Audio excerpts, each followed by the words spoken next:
hari ini kedatangan Kak Meli loh. Apa kabar Kak Meli? Apa kabar adik? Luar biasa. Puji Tuhan. Adik-adik juga sehat di rumah? Sehat, amin. Minggu lalu Kak Meli udah bertugas loh, tapi hari ini dia sangat baik, dia menemani Kak Meli sehari. Di 2M Kak ya? Ya 2M. M1, M2 gitu ya. Oke, adik-adik kita akan ibadah lagi. Sekalipun masih melalui online, tapi kita tetap bersyukur karena kita masih bisa menikmati anugerah Tuhan yang luar biasa dalam hidup kita. Setuju? Amin. Amin. Mari kita awali dengan doa. Bapa di surga, kami sungguh bersyukur hari ini karena Tuhan begitu baik bagi kami. Kami masih kuat dan sehat dan diberi kesempatan untuk menikmati hari baru dan juga persekutuan kami sekalipun melalui online. Tolonglah kami supaya dalam ibadah ini kami sungguh-sungguh memuliakan Tuhan. Terima kasih Tuhan, dalam nama Yesus kami bersyukur berdoa. Amin. Oke, adik-adik kita akan sama-sama membesarkan nama Tuhan, memuji keagungan Tuhan dengan menyanyi satu lagu. Allahku besar, kuat dan perkasa. Oh, beda nada. Coba Kak Meli, gimana Kak Meli? Allahku besar, kuat dan perkasa, tiada yang mustahil bagi Dia. Nah itu dia. Coba Kakak. Allahku besar, kuat dan perkasa, tiada yang mustahil bagi Dia. Gunung miliknya, sungai miliknya, bintang-bintang ciptaannya. Allahku besar, kuat dan perkasa, tiada yang mustahil bagi Dia.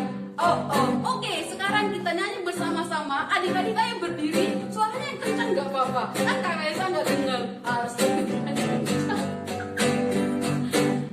Allahku besar, kuat dan perkasa, tiada yang mustahil bagi Dia. Allahku besar, kuat dan perkasa, tiada yang mustahil bagi Dia. Gunung miliknya, sungai miliknya, bintang-bintang ciptaannya. Allahku besar, kuat dan perkasa, tiada yang mustahil bagi Dia. Allah kita hebat, Dia kuat, Dia perkasa, Dia luar biasa. Amin. Bahkan kita pun memperoleh kekuatan itu semata-mata karena Tuhan. Tuhanlah yang memberi kita kekuatan. Kita sama-sama percaya dan mengimani bahwa Tuhan Yesus Allah yang luar biasa. Tahu lagu itu? Kak Mel, dulu pernah nyanyi di Acik sih. Oh ya? Kayaknya agak lupa sudah. Kakak ajarin berarti lagi ya. Cuma Kakak juga gak begitu bagus nih. Gimana nih ya? Apa lah namanya belajar Kak.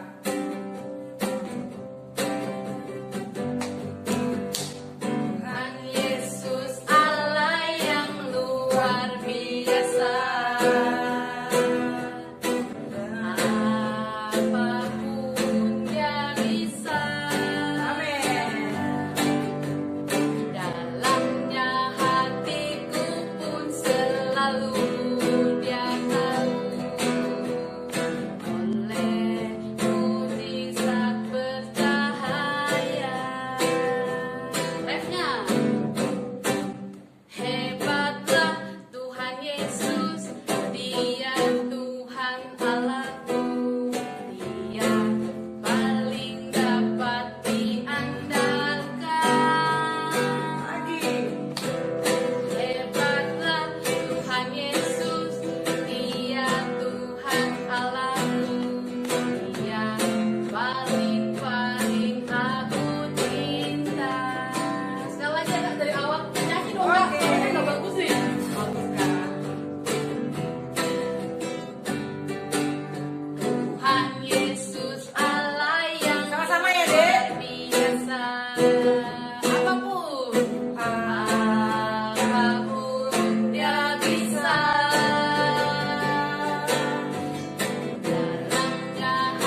bidadari ini.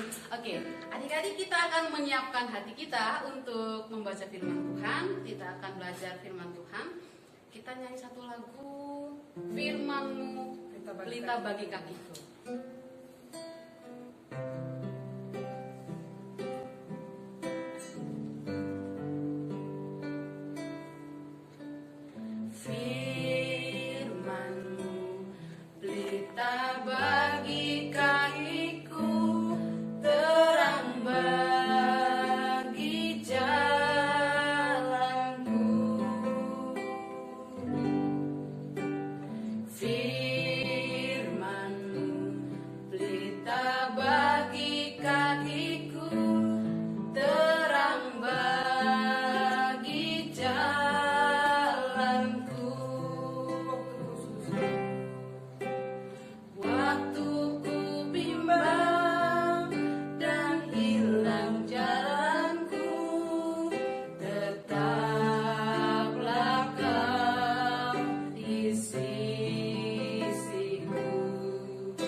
Ya Tuhan, bahwa firman-Mu adalah kekuatan dan pelita bagi setiap langkah kaki kami.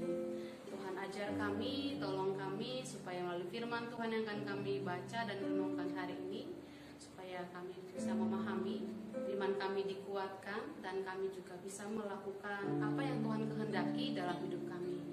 Dalam nama Yesus kami bersyukur berdoa. Amin. Oke, adik-adik silakan ambil Alkitabnya. Kita akan membaca Alkitab. Lumayan banyak ayatnya, 10 ayat sih. Sudah menemukan ayatnya? Ayatnya, Alkitabnya. Maaf. Kenapa sih jadi belibet-belibet gitu? Oke, kita buka Alkitab kita 2 Korintus 12 ayat 1 sampai 10. 2 Korintus 12 ayat 1 sampai 10. Saya baca ya, adik-adik nanti simak di rumah dengan Alkitab masing-masing. Saya baca, Paulus menerima penglihatan dan penyataan. Ayat 1, aku harus bermegah sekalipun memang hal itu tidak ada faedahnya. Namun demikian, aku hendak memberitakan penglihatan-penglihatan dan penyataan-penyataan yang kuterima dari Tuhan. Aku tahu tentang seorang Kristen 14 tahun yang lampau, entah di dalam tubuh aku tidak tahu, entah di luar tubuh aku tidak tahu, Allah yang mengetahuinya. Orang itu tiba-tiba diangkat ke tingkat yang ketiga dari sorga. Aku juga tahu tentang orang itu, entah di dalam tubuh, entah di luar tubuh aku tidak tahu, Allah yang mengetahuinya. Ia tiba-tiba diangkat ke Firdaus dan ia mendengar kata-kata yang tak terkatakan, yang tidak boleh diucapkan manusia. Atas orang itu aku hendak bermegah, tetapi atas diriku sendiri aku tidak akan bermegah selain atas kelemahan-kelemahanku. Sebab sekiranya aku hendak bermegah juga, aku bukan orang bodoh lagi, karena aku mengatakan kebenaran. Tetapi aku menahan diriku supaya jangan ada orang yang menghitungkan kepadaku lebih daripada yang mereka lihat padaku atau yang mereka dengar daripadaku. Dan supaya aku jangan meninggikan diri karena penyataan-penyataan yang luar biasa itu, maka aku diberi suatu duri di dalam dagingku, yaitu seorang utusan iblis untuk menggocok aku, supaya aku jangan meninggikan diri. Tentang hal itu aku sudah 3 kali berseru kepada Tuhan, supaya utusan iblis itu mundur daripadaku. Tetapi jawab Tuhan kepadaku, cukuplah kasih karuniaku bagimu, sebab justru dalam kelemahanlah kuasaku menjadi sempurna. Sebab itu terlebih suka aku bermegah atas kelemahanku, supaya kuasa Kristus turun menaungi aku. Karena itu aku senang dan rela di dalam kelemahan, di dalam siksaan, di dalam kesukaran, di dalam penganiayaan dan kesesakan oleh karena Kristus. Sebab jika aku lemah, maka aku kuat. Oke. Adik-adik, hari ini kita belajar satu tema. Allah sumber kuatku. Kak Meli kuat? Kuat Kak, Kuat ya. karena menemani kami. Kuat karena Tuhan. Oke, adik-adik pernah dengar nama Rasul Paulus? Kak Meli pernah dengar? Pernah? Pernah. Adik-adik yang membaca Alkitab pasti khususnya Perjanjian Baru pasti pernah mendengar atau membaca satu nama yaitu Rasul Paulus. Siapa yang pernah baca? Angkat tangan. Semakin giat lagi ya baca Alkitabnya supaya semakin banyak tahu. Oke. Rasul Paulus itu seorang pelayan Tuhan yang hebat. Dia punya pengalaman yang luar biasa bersama dengan Tuhan. Tetapi selain pengalaman yang menakjubkan, dia juga punya banyak hal-hal sulit yang dia alami bersama dengan Tuhan. Waktu dia melayani, waktu dia memberitakan keselamatan kepada banyak orang. Begitu Mel? Gitu ya. Tapi secara luar biasa dia bisa melalui, dia bisa melakukan tugas pelayanan yang Tuhan percayakan kepada dia. Kok bisa ya? Kok dia kuat ya?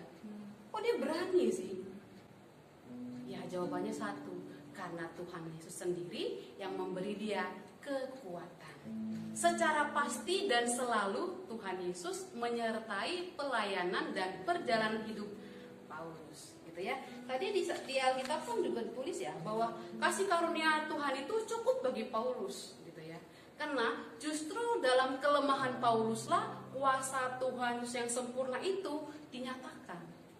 Jadi Yesus itu menyatakan kuasanya secara sempurna di dalam diri Paulus yang lemah. Paulus kan manusia biasa seperti kita, dia pasti juga punya kelemahan, gitu kan? Dengan demikian, Paulus itu seorang pelayan Tuhan yang sangat bergantung kepada Tuhan. Karena dia manusia lemah, kekuatan Paulus sekali lagi sumbernya dari Tuhan. Jadi kalaupun Paulus bisa melayani Tuhan secara hebat, secara luar biasa, kemana-mana dia bisa menyampaikan berita Injil, sekalipun banyak halangan-halangan, tapi kan dia tetap bisa lakukan tuh. Semata-mata karena Tuhan. Yesus sumber kekuatan bagi Paulus. Allah sumber kekuatan bagi Paulus. Nah pertanyaannya buat Kak Meli, Kak Melisa, dan semua adik-adik asik di rumah, sumber kekuatan kita dari siapa? Dari Tuhan Yesus. Setuju, dari Tuhan Yesus. Kita kan sama-sama sadar ya, saya yakin semua sepakat bahwa kita adalah manusia lemah. Misalnya, pernah sakit Kak Mel? Pernah Kak. Pernah terluka? Sakit juga pernah. Oke. Adik-adik pernah sakit? Pernah terluka? Kalau nggak pernah ya puji Tuhan nggak minta sakit sih. Tapi kita manusia yang lemah itu ada kecenderungan untuk sakit, tubuh kita bisa terluka, gitu ya. Oke. Kita adalah manusia lemah. Tapi tadi dikatakan yaitu tuh ketika aku lemah, sebab aku lemah maka aku kuat. Luar biasa ya. Waktu lemah justru kita kuat. Kok bisa? Sekali lagi seperti yang Kameli tadi, kita kuat karena Tuhan. Kalau kita bisa melewati masa-masa yang sulit, tidak menyenangkan, saat-saat yang membosankan seperti sekarang ini, dibilang libur tapi gak bisa kemana-mana gitu kan, ini membosankan. Atau pada waktu kita sakit, nah kita bisa lewat semua itu. Ingat, semata-mata karena Tuhan yang memberi kekuatan. Untuk itu, sebagai anak-anak Tuhan, kita harus rendah hati di hadapan Tuhan. Kita selalu datang kepada Tuhan dalam segala kelemahan kita. Kita belajar mensyukuri anugerah yang Tuhan beri, karena Tuhan kan tidak pernah meninggalkan kita. Kemudian kita juga belajar untuk mengalami kuasa Tuhan, yaitu tentang bagaimana Allah memberi kekuatan kepada kita setiap hari di sepanjang hidup kita, sampai kita nanti kembali kepada Tuhan yang di surga. Sekali lagi, Yesus adalah sumber kuatku. Allah adalah sumber kuatku. Amin. Amin. Mari kita berdoa. Tuhan, kami sungguh bersyukur karena Tuhan ada dalam hidup kami. Kami kuat, kami bisa, kami mampu semata-mata karena Tuhan. Terima kasih untuk kekuatan yang Tuhan beri sampai hari ini. Dan kami beriman, kami percaya bahwa kekuatan Tuhan tetap ada bersama dengan kami, menyertai kami sampai selama-lamanya. Terima kasih Bapa di surga, tolonglah kami supaya dalam hidup kami dengan kekuatan yang Tuhan beri ini, supaya kami sungguh-sungguh memuliakan Tuhan. Terima kasih, dalam nama Kristus kami sudah berdoa. Amin. Oke, sekarang seperti biasa quiz time. Kira-kira quiznya apa ya, Kamil? Apa ya Kak? Aku juga penasaran. Apa ya? Oke, nyanyi-nyanyi sudah pernah. Jawab pertanyaan sudah pernah. Menghafal ayat sudah pernah juga Oh sih. iya kan? Cuma ya kali ini yang menghafal ayat lagi. Jangan bosan. Oke? Oke. Ayat yang kita hafal untuk mengingatkan kita bahwa sumber kekuatan kita hanya dari Tuhan, yaitu 2 Korintus 12 ayat 9a. Tetapi jawab Tuhan, maaf daripada saya salah lagi, tetapi jawab Tuhan kepadaku, cukuplah kasih karuniaku bagimu, sebab justru dalam kelemahanlah kuasaku menjadi sempurna. Sekali lagi, tetapi jawab Tuhan kepadaku, cukuplah kasih karuniaku bagimu, sebab justru dalam kelemahanlah kuasaku menjadi sempurna. Ingat ya, 2 Korintus 12 ayat 9a saja. Oke? Kita akan akhiri ibadah kita. Kita kembali bersyukur untuk pertolongan Tuhan. Boleh Kak Meli berdoa? Oke, mari kita berdoa. Segala puji syukur hormat bagimu Yesus Kristus Tuhan kami dan Juru Selamat kami. Terima kasih Allah yang hidup yang menjadi sumber kekuatan kami di saat-saat hal yang kami rasakan bosan, hal-hal yang merasa kami kangen dengan sekolah atau kangen dengan rutinitas kami Tuhan, dengan bermain dengan teman-teman kami. Terima kasih Tuhan Yesus Kristus karena semuanya itu bisa kami hadapi karena kami tahu ya Tuhan Yesus Kristus sebagai Tuhan dan sumber kekuatan kami dalam hidup kami. Terima kasih Bapa, terima kasih atas firman yang Tuhan menguatkan kami. Kami mau pegang teguh bahwa kami punya Tuhan Yesus yang besar dan hebat dan kuat atas hidup kami. Terima kasih Bapak, kami serahkan semua hidup kami ke dalam tangan-Mu. Berkati juga Kak Melisa yang sudah menyampaikan firman Tuhan, biar semakin lagi Tuhan berkati dan juga memberkati setiap adik-adik yang ada dan juga keluarga seluruhnya. Tuhan yang berkati semuanya. Kami tahu bahwa Tuhan yang jadi sumber kekuatan kami di saat-saat apapun juga. Kami mau percaya bahwa Tuhan Yesus sebagai Tuhan dan Juru Selamat kami yang berikan kami kekuatan. Di dalam nama Yesus Kristus kami bersyukur. Haleluya. Amin. Terima kasih Kak Meli. Terima kasih Kak adik-adik. Melisa. Dah. Sampai jumpa.